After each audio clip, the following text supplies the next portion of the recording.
Good afternoon, ladies and gentlemen. Welcome to a very special edition of Destroying Kayfabe, your number one source in WWE and independent news. I am your host, CM Styles, and along with me today is a very, very special guest. He is the co-creator of making calls in WWE 2K18, 17, 16, and everything below. And on top of that, he's the man that is making SVW what it is today. Ladies and gentlemen, without any further ado, let me introduce you to C Double, Chris Champion. How are you doing, brother? Well, the old moniker was that, but then we changed it to C double. But man, I've been doing good. Just working on the game, making a lot of calls as you were talking about, and really just pumping and talking about SBW. Yeah, man. Like I said, this is a very special edition. No, he's not just the special guest. He is the guest. He is, you know, he is the person I'm going to be interviewing today, and we're going to get to know a little bit about C Double, about, you know, the path to success, as I should say.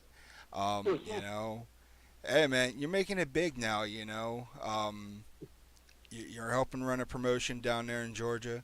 On top of that, behind the scenes, if you're not doing any type of booking and creative, you're involved in making these guys on the WWE 2K games, which I think is, pretty freaking awesome. Yeah. So what's it like, man? What's it like being in the wrestling business right now? All right. Well, the thing is this.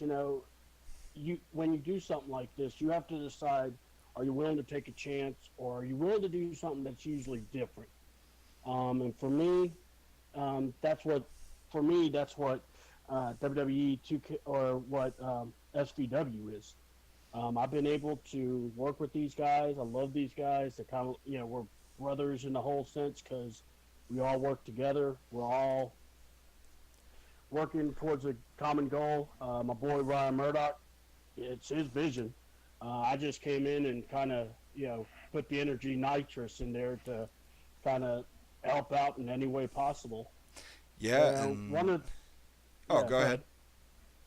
No, I was just gonna say, and and one of the ways you do that is sometimes you have to just say, okay, I don't really know everything, so I'm gonna learn, and we're just gonna, it's gonna be a thrill ride, and that's really what it's become. This is gonna be our first full year that we did shows for pretty much the majority of the year. That's awesome, dude. I gotta say hats off to you. I remember when we started doing podcasts back in what was that, 2013, 2014. Um, who would ever think that we would have gone this far in the business? But you went even further by actually stepping up to the plate, where there's no companies around here where I could do that type of thing. So I gotta say a big hats off, a huge congrats to you, man. I am proud of you. Um, you know, um, so now I know we were just talking about SVW there. Um, do you guys treat yourselves as a story-based company? Or are you one of them companies that go out there and just put on a couple matches here and there and call it a day? I know there was. Well, I'm gonna say it myself that I think it's story-based, but I could be wrong because I've seen a lot of things that you guys posted on YouTube. Um, Oh yeah. Well, like most shows, you got to have a good hook. You got to have a good story. So yeah, in a point we are story driven, but then one of our I want to say most successful shows, the owner has wanted to do an homage to the um, death match to CZW's Tournament of Death, oh, um, nice. which oh yeah, and one of the things we wanted to do, we partnered up with the AIWF, which is the Allied Independent Wrestling Circuit or Federation. I'll get all the names right here in a minute, Hmm. but I'm actually pulling it up while I'm speaking. But AIWF is basically an organization that has grouped with other organizations. So it's they supply wrestlers, they'll supply help if we need it. Yeah. So we did a tournament. the only way to get in was to introduce a belt. We introduced the AIWF Hardcore Championship, Oh, and very in cool. that we had a lot of really breaking edge matches. We had a Last Supper match and then we had Sharp Shit match. We had a home run derby match where you could use any baseball bat and it had to have some kind of weapon in it. There were tacks in a bat. There were barbed wire baseball bats. So it was quite an interesting show. And then the best part was our main event. We did no canvas. We took the canvas off the ring, and that in itself took it to another level. Those fans saw it, and Ryan Murdoch and Twisted gave us a hell of a show in the main, and and then it's like, okay, so that was our hardcore show. That was a show that we wanted just blow everyone's minds with it. And honestly, I think we did. I think that was my favorite show to watch because there were so many good matches in it. Because it's like this, even though you don't, it's not part of the storyline. We had matches because we had brother versus brother, uh, foe versus foe, but it was great. It was you still delivered the hot sauce, if you will to say. Oh, that's interesting. And me growing up to all types of wrestling, I've said it back in the day that I'm a hybrid wrestling fan. I'll watch anything, especially anything that's ECW, CZW like. That will have more of my Yeah. time than any classic traditional wrestling organization because you guys, like you said, you're taking it to the next step. You're going up above that, above the bar. And I gotta say, once I am Florida bound, and I have opportunities to come to, where is it at in Georgia again? We are located in Monroe, Georgia. It's in Fusion's Bar and Grill, and I'm going to tell you, you have an open invite. You don't even need to ask. You just know you show up. You part of the team, commentating crew, whatever. As long as you my boy, you just show up. Yeah. Hey Um, man, I accept that invitation, and I will be making uh, my debut in the near future. I mean, because I'm going to tell you, SVW. When I talked to Ryan, we were discussing stuff. I kept looking at him. I said, "Damn." He goes, "What?" I said, "My boy, if only my boy CM Styles was closer to Georgia, he would be all up in this Yeah.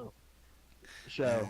I, And let me tell that you, if I was physically able to do a whole lot, I'd be the guy that would take bumps for these young up and comers, and some of the vets, that still want to make a name for themselves. I'd be that kind of guy to go out there. I'd take a steel chair to the head, or to the back, or to the gut, or get put in some type of stranglehold.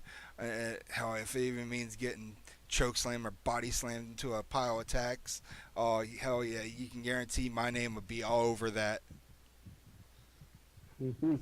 Well, I'll tell you, we have a good time. The guys are great.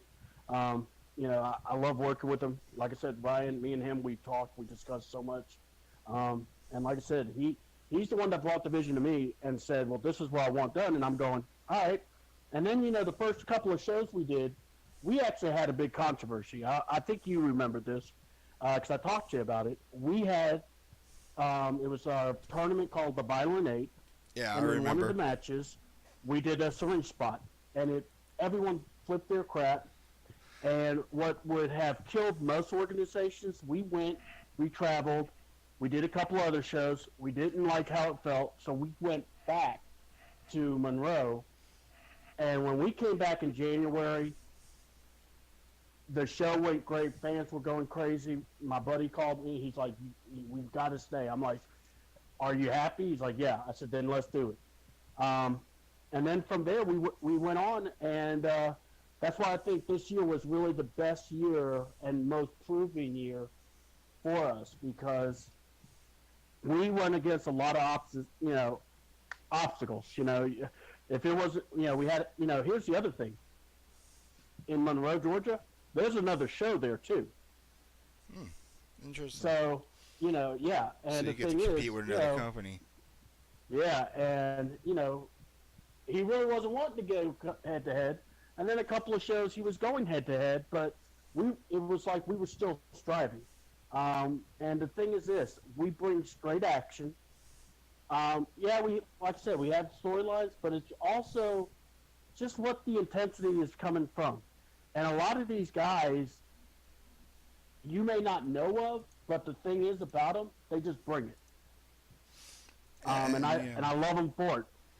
and that's the best thing. That's what I like about talent. You go out there, you give it all.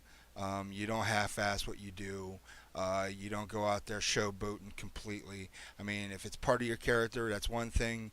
If you're going out there thinking that you're better than the rest of the world, you're completely wrong. Strive to survive is one of our major quotes in the wrestling industry. And you got to strive to make it to the top. It doesn't matter what you do. Yeah, You could be number one on the roster of any company promotion, and you would still be striving because you know it puts the target on your back. It's like you want to prove that you're still better than everybody else, and but at the same time you got to respect who you work with, and you got to work through the entire match together with communication and body language. And I gotta say, yeah, it's one of the hardest things you could ever do in this company because we see it on if you watch it on TV, if you watch Impact or you watch the WWE, you can see these guys calling their spots, and it's like when you're so, doing it in the some indie do it scene, very good. Yeah, yeah, you gotta really be quiet with how you do it without, you know, speaking out too loud because that takes away the suspense because then the crowd knows exactly what's about to happen. But yeah. Aside, well, oh, yeah, go ahead. well, and what's cool about this is, as you know, I've been, where we did shows together. I was working with other wrestling shows before. This one is so much more satisfying because management and me are not fighting all the time.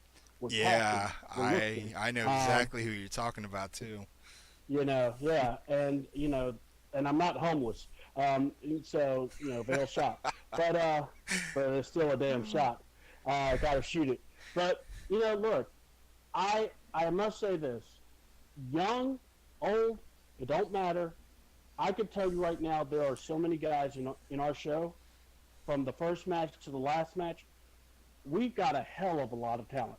And I I really like these guys. And like I said, when I make them on the video game, one of the main things I like to do is make sure I tag their names, I tag their, that they're with All Wrestle Talk and they're with SBW because these guys are making a sacrifice to do what they can, and they're really impressing. We have a guy, I'm gonna just say, Mr. Wright, who when we first met him, we were like, okay, he's probably going to be a really good guy, but what can he do? Well, we had a pinch, and we needed him to work. Well, not only did he work, but he ended up impressing us so much to the point that we're like, holy crap, we got another face that we did not expect.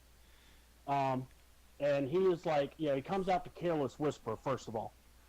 And that's the George Michael song, y'all. Yeah, I'm familiar with So it. let me hold on, and let me go ahead and say this because I know somebody will end up seeing it. Stan Styles, you need to meet with Mr. Wright because he and you have way too much in common. And that's all I'm going to say about that until a little later on. But Yeah. yeah, oh my God, yes. You know, So yeah, before he's even told me that. He's told me that many times already. so yeah, before we jump into the WWE 2K series, now I know we were talking Yeah, prior to the show that you guys want to have some special talent from the big leagues coming down to your promotion. yeah. Well, there is one name, but I don't want to say nothing yet because, Okay. like I said, we don't. It's kind of pre-negotiation. But there is one guy. Like we've been in touch with Iceberg, who's been in CZW. I've heard his name mentioned that who's actually called out Ryan Murdoch. Oh So wow. I know there's some negotiations going there. Yeah. Um, you know, it's like this, and I don't know if you know this, but there's been a crew known as the 605 crew, I'm pretty and familiar Chris with them. Miz. Seeing your All right. Well, they're all about the tradition of wrestling, but the thing is, these guys are really good, great workers. Me and Chris Nims, I've worked with, um, great mind. But yeah, he's going to be in the main event against our champion Skrilla. So th- there's just like I said, the talent there. We got it. It doesn't matter old, young. We got these guys that just want to go. And So, that's but yeah, good. yeah. Oh, another guy, Fred Yehai, has expressed interest in wrestling with us. Oh, So, you that's know, awesome. oh yeah. So I mean, here's the thing: where people said we couldn't make it, that we're in a bar, oh, we're in a, we can't do high flying moves. Okay, we get it, but we'll just do what we can. And honestly, people are still coming. So I mean, I I know what I would love to see more of, but I'm like this. I love what we have.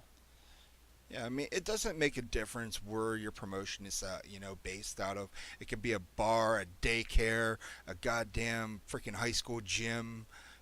It could be in a big venue for all it really matters. I mean, the only thing that matters is acquiring that small fan base. You start out small. And Yeah. that's the problem with some of these indie guys. They'll go ahead. Even the other promoters out there, they're like, yeah, you guys are gonna be stuck in a bar forever.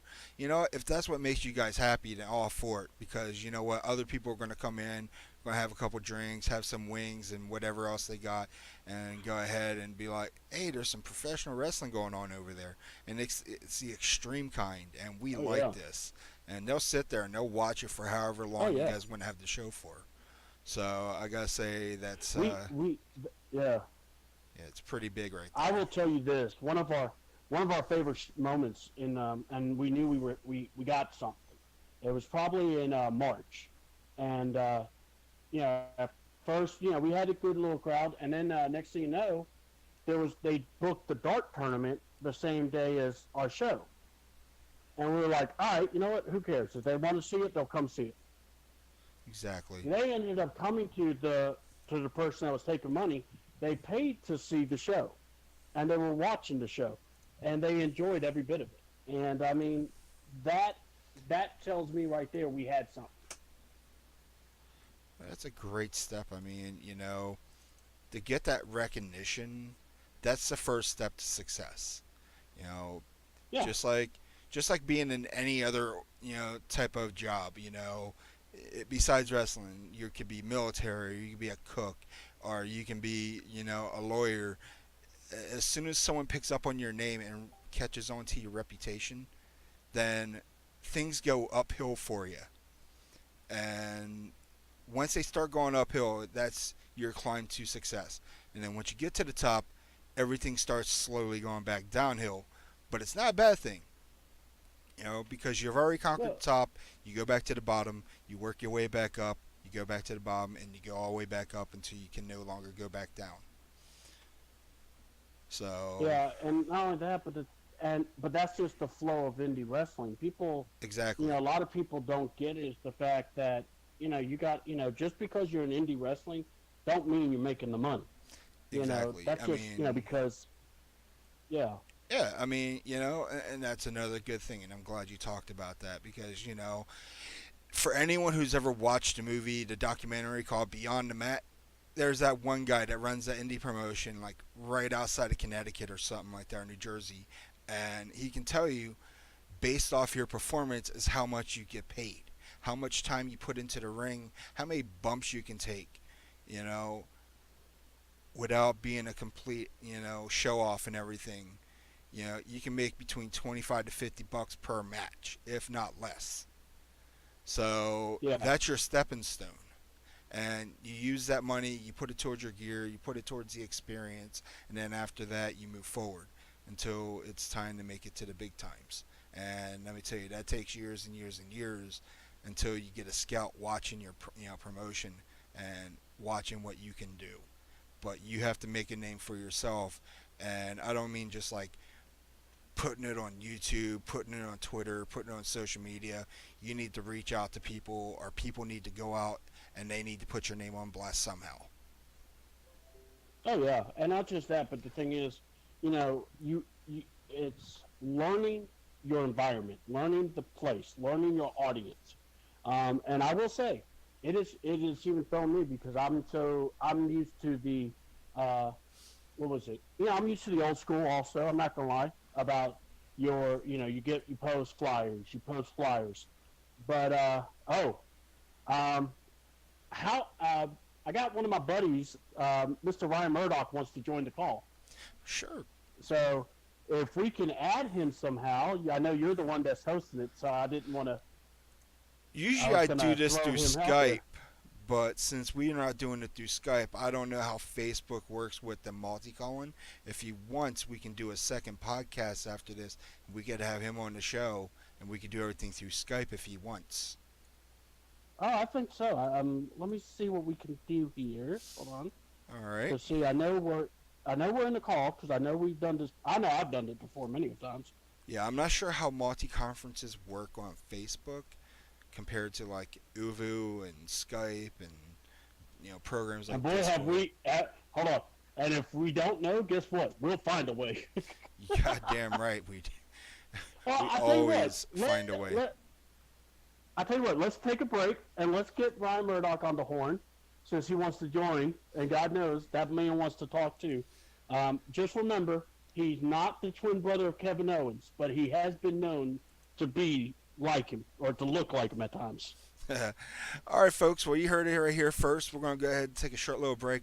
We're going to get a conference going. We're going to resume part two of Destroying Kayfabe with our host, our special guest, C Double Chris Champion, and our, as we say, C Hollywood. Now I see double dog. You're the one that gave me the moniker. I've lived up to that one. Yes, you have. But hey, folks, hang tight, and we'll be back very soon. All right. See y'all.